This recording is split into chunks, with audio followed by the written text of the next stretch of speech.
ఐపీఎల్లో Chennai super Kings ప్రత్యేకమైన జట్టు. రెండేళ్ల నిషేధం పడినప్పుడు మినహాయిస్తే ప్రతి సీజన్లోనూ భారీ అంచనాల మధ్యే బరిలో దిగింది. చెన్నై జట్టులో మహేంద్ర సింగ్ ధోనీనే కీలక ఆటగాడు. మహి అంటే సీఎస్కే, సీఎస్కే అంటే మహి అనేంతగా సీన్ ఎప్పుడో మారిపోయింది. ధోనీ కెప్టెన్సీలోనే చెన్నై సూపర్ కింగ్స్ 5 సార్లు ఛాంపియన్గా నిలిచింది. అయితే ప్రస్తుత సీజనే మహీకి చివరిదని చర్చ జరుగుతోంది. కానీ 19వ సీజన్లో ధోనీ ఇప్పటివరకు ఒక్క మ్యాచ్లో కూడా ఆడలేదు. ఫిట్నెస్ సమస్యలతో తొలి 3 మ్యాచ్ల్లో బరిలో దిగలేదు. యువ ప్లేయర్ డెవాల్డ్ బ్రెవిస్ కూడా ఇంకా ఒక్క మ్యాచ్లోనూ ఆడలేదు.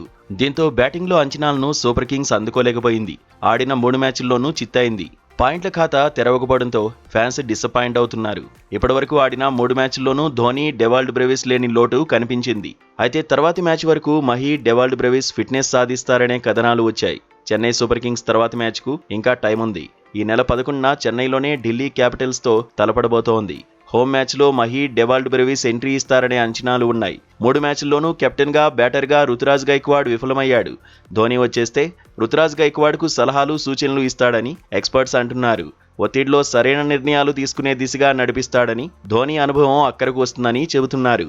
మిడ్లార్డర్లో డెవాల్డ్ బ్రెవిస్ సేవలు కీలకం అవుతాయంటున్నారు.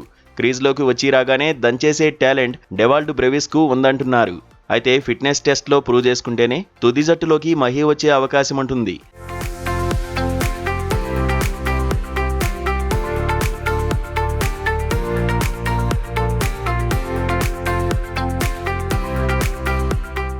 మరోవైపు Chennai super Kings head coach Fleming పైన ఒత్తిడి పెరుగుతోంది. గతంలో మాదిరిగా ఇప్పుడు తనవైన వ్యూహాలతో మ్యాజిక్ చేయలేకపోతున్నాడనే చర్చ ఉంది. ఒకప్పుడు ఫ్లెమింగ్ ప్లేయర్గా బరిలోకి దిగాడు. ఆ తర్వాత 2009లో కోచ్గా బాధ్యతలు తీసుకున్నాడు. 2 ఏళ్లు మినహాయిస్తే చెన్నై సూపర్ కింగ్స్తోనే ట్రావెల్ అయ్యాడు. సీఎస్కేను 10 సార్లు ఫైనల్కు తీసుకువెళ్లడంలో సక్సెస్ అయ్యాడు. Dhoni, Fleming combination super hit అయింది. ఎన్నో అద్భుత విజయాలు అందించింది. కానీ ఇప్పుడు చెన్నై సూపర్ కింగ్స్ గ్రాఫ్ పడిపోతోంది. దీంతో వచ్చే సీజన్లో సూపర్ కింగ్స్ యాజమాన్యం సంచలన నిర్ణయం తీసుకుంటుందా, ఫ్లెమింగ్ను పంపించేస్తుందా అనే చర్చ జరుగుతోంది. ఈసారి సూపర్ కింగ్స్ మెరుగైన ప్రదర్శన చేయకపోతే వచ్చే సీజన్లో సీఎస్కేకు కొత్త కోచ్ రావచ్చనే టాక్ గట్టిగానే నడుస్తోంది. మరోవైపు చెన్నైలో పిచ్ స్వరూపం మారడము రుతురాజ్ గైక్వాడ్ సేనకు మైనస్ అవుతోంది. గతంలో స్పిన్నర్లకు అనుకూలంగా పిచ్ ఉండేది. ఇప్పుడు బ్యాటింగ్కు ఫేవర్గా మారిపోయింది. మొత్తంగా సీజన్లో మున్ముందు సీఎస్కే ఆట తీరు ఎలా ఉంటుంది, టీమ్ మేనేజ్మెంట్ ఎలాంటి నిర్ణయాలు తీసుకుంటుందనేది హాట్ టాపిక్ అవుతోంది.